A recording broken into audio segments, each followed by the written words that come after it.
So I learned that it's better and wiser to buy everything used and then later upgrade.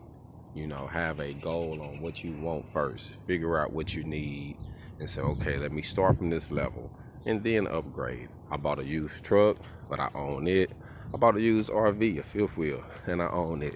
So I don't have no money tied up in this. This is completely owned by me. We have the titles.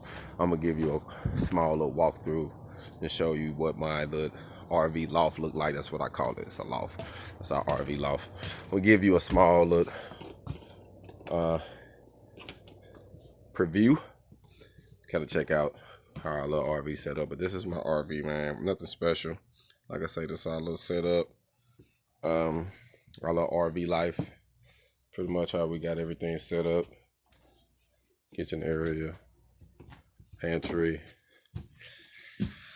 Come through, you got the bathroom, shower, got the toilet situation. We got our washer and dryer and clothes and laundry. Then in here is the room. The fancy. Got drawers on both sides, his and hers. But the one on my wife's side, actually, she got more room than I do. Which you know how that go. But this is pretty much the setup, man. Nothing special, but I am glad that I utilized what I was told from an older gentleman that's been RVing for over 30 years. He told me, he said, son, the way they build them nowadays, they build things to tear up.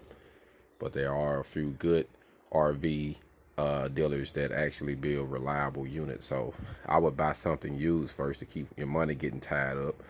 And then once you figure out, what you want and how you want to live, then you can fall back and buy the new one you want and go that route. But it's a great asset to just shop the market, know what you want, size, all that good things, and just pay cash for it, man. Forget what somebody think about it, the way it looks. As long as everything's good and it's holding up and you ain't got no issues in it, hey, man, it's all good, man. Just utilize what you got. And I think that's the best way to do it. Hold on.